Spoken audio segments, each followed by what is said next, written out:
हाल ही में जो हमारा चुनाव चिन्ह पुस्तक जो मिला है वाटोड़ा प्रभाग 26 से मैं उम्मीदवार प्राध्यापक सचिन शंकरराव काड़वंडे जो खड़ा हुआ हूँ, तो हमारा चुनाव चिन्ह पुस्तक है।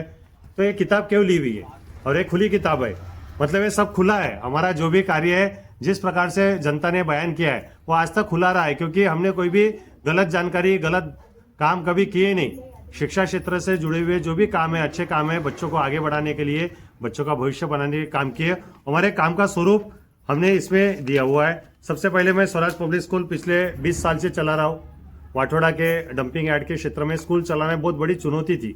यहाँ बहुत बड़ी समस्याएं थी, इतनी बदबू थी, इतनी बास थी, रोड नहीं थे, कच्चे रोड थे। यहाँ अगर बारिश भी आ गई तो पैदल नहीं चल सकता था। ऐसे 15-20 साल पहले यहाँ की हालत थी। वहां से धीरे धीरे डेवलप करते हुए आज बस्ती का धीरे धीरे विकास हुआ है। लेकिन जो मेन समस्या है, 30 साल पहले जो यहाँ एक बहुत बड़ी समस्या डंपिंग यार्ड की थी, जिसमें कई आंदोलन किए गए, कई जनता के ऊपर केसेस लगी है। दीवार के ऊपर दीवार नहीं थी, यहाँ कुछ नहीं था। आज भी वो जैसे के वैसे थे। आज हम जो नेता चुने हुए हैं, जो सत्ता पक्ष में है, विपक्ष है, दोनों को चांस मिला। लेकिन नगर निगम चुनाव के तहत जो नगर सेवक ने प्रमुखता से जनता का साथ इस डंपिंग यार्ड के लिए जो आंदोलन करना चाहिए वो आज तक नहीं हुआ। जो भी नेता चुन के आते, जो भी नगर सेवक चुन के आते, वो रिंग रोड के उस पार के आते। उनको ये डंपिंग की बात का शायद ही किसी को तकलीफ नहीं है। उनके बच्चों को कभी तकलीफ नहीं होती, उनके घर के महिलाओं को तकलीफ नहीं होती। इसलिए ये जो दर्द से वो वाकिफ नहीं है। मैं यहाँ रोज हमारे स्कूल में बैठता हूँ। मेरा रहना कस्तूरी हाइट वाटोड़ा में है और ये जनता की समस्या से पिछले 20 साल से इसमें लड़ रहे डंपिंग यार्ड के मुद्दे को नीरी का रिपोर्ट हमने जो यहाँ जब सर्वेक्षण किया तो 50 प्रकार के घातक वायु इस हवा में प्रदूषण कर रहे हैं, जिसमें कैंसर बीमारी हो सकती है, संसर्गजन्य रोग हो सकते हैं, मेमोरी लॉस इसमें हो सकते हैं। ऐसे कई प्रकार के बहुत सारी बीमारी लोगों को हो सकती है जो इसमें नीरी के सर्वेक्षण में आए हुए। देखो, जनता जनार्दन है और जनता कई बार इसके लिए आंदोलन के लिए साथ भी रहते हैं। लेकिन जब तक इसमें स्थानिक नेता अगर उसको ये मदद नहीं करेंगे, स्थानिक नेता इसको ऊपर में कार्रवाई करने के लिए अधिकारियों को बोलेंगे नहीं, शासन पे दबाव नहीं लेंगे, तब तक ये कैसे सॉल्व होगा। तो कहीं ना कहीं जनता के लिए एक सक्रिय नेता या पार्षद की जो इसको दर्द को समझे, इसके लिए साइंटिफिकली तरीके से समझे। और हमने जो कार्य इसके लिए किया है, कई बार हमने आंदोलन किया है। सकाळ पेपर में अन्ना जी हजारे से मिले कि या कचरा की जो गाड़ी आती है उसमें पत्थर भरे रहते हैं और उसका वेट करते हैं और वो मनपा से पैसे लेते हैं। ऐसे बहुत सारा भ्रष्टाचार इसमें हो रहा है। या कचरा डंपिंग को आग लगती है, एक आग से पूरे लोगों की आंखों में जलन होती है, बच्चों को इसमें तकलीफ होती है, वो इसमें परेशानी यहाँ है। यहाँ के पानी का रिसाव घरों में जाता है, कचरे का पानी का रिसाव जाता है। आप अब्बू मियाँ अंतुजी नगर में जाओगे, आज भी वो जो गंदा पानी लोगों के घरों में बहता है। ऐसे बहुत सारी तकलीफों से जुड़ा हुआ है। तीसरा महत्वपूर्ण यहाँ बफर जोन डाला हुआ है कचरा डंपिंग से।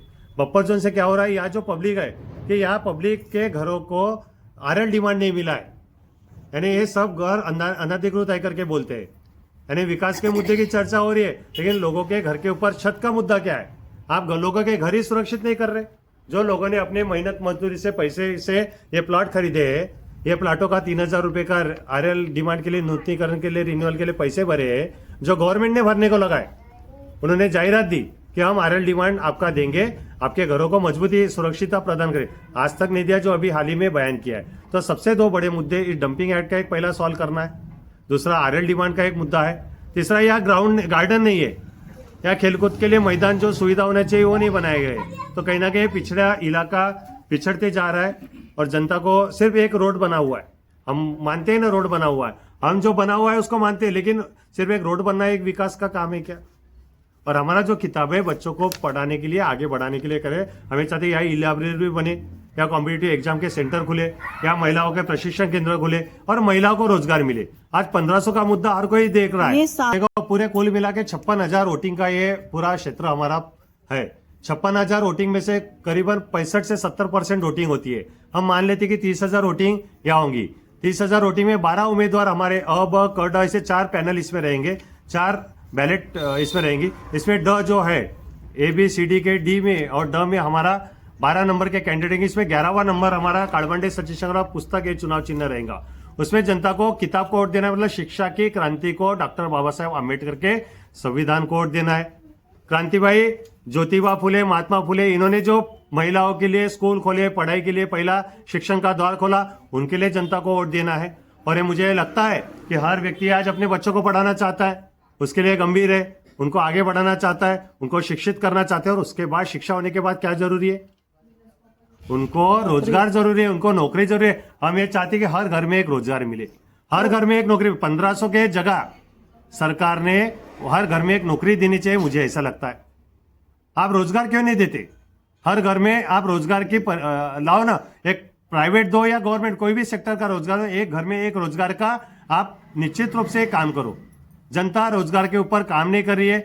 रोड बना रहे, रोड क्यों बना रहे? तो रोड जरूरी है, लेकिन कहीं ना कहीं मूलभूत ढांचा इस भविष्य देश का है, वो पढ़ाई का है। शिव स्वराज पार्टी का मुख्य रूप से छत्रपति शिवाजी महाराज ने स्वराज की स्थापना की थी। और स्वराज की स्थापना जो की थी, उन्होंने खुद का एक राज्य कैसा होना चाहिए, सभी लोगों को, वो चाहे मुस्लिम समाज रहे, दलित समाज रहे, मातंग समाज रहे, ओबीसी समाज, सभी को लेके उन्होंने एक बटालियन तैयार की और बड़े मुगलों का साम्राज्य किया और स्वराज की स्थापना की, जिसमें सभी को स्थान दिया। और ऐसे स्वराज का सपना हम देख रहे, क्योंकि आज स्वराज नहीं है, आज लोगों का सही में लोकतंत्र नहीं है, आज लोकशाही नहीं ठोकशाही है। उनको जो लगता है कि दड़पण, आज इलेक्ट्रिक मीटर देखो अपने मन से बदला रहे, स्पीड लिमिटर है, लोगों के बिल आज कई गुना बढ़ रहे, पानी के बिलों के मीटर बंद हो जा रहे, तो बंद होने के लिए 1500 रुपये वो ले रहे, यानी बंद मीटर उनकी बदलाने की जिम्मेदारी वो 1500 ले रहे। तीन लोगों के 3 मीटर में 3 महीने का जो बिल आता था, तो 3 महीने के बिल में आज 1 महीने का बिल आ रहा है, आ रहा है कि नहीं? इलेक्ट्रिक मीटर का रेट बढ़ गया है, घरों का टैक्स बढ़ा कि नहीं है? आज रोजगार है क्या? नहीं। आज 1500 से घर चलता है क्या? 1500 रुपये महीना मिले, 1500 में आपके घर का पूरा काम होता है क्या? 1500 में किराना तो भी होता है क्या? बच्चों की पढ़ाई होती है क्या? बीमारी दूर होती है क्या? यानी आज बीमारी में लाखों रुपए खर्चा होते हैं, हजारों रुपए खर्चा होते हैं, पढ़ाई में खर्चा होते हैं, बच्चों को रोजगार के लिए जरूरी है, तो ये सब चीजों के लिए बहुत बड़ा पैसा 1500 में नहीं होता। मैं जनता से, मैं मेरे सरकार से क्या अपील करते हैं? माननीय पंतप्रधान जी मोदी से, माननीय मुख्यमंत्री जी से मेरी एक अपील है, आप 1500 जो देने का सपना आपने देखा, आपकी लाड़की बहन योजना के पुरस्कार थे, एकनाथ जी शिंदे पुरस्कार थे, लेकिन शिव स्वराज पार्टीच्या शिव स्वराज पार्टीच्या आ गई पुस्तक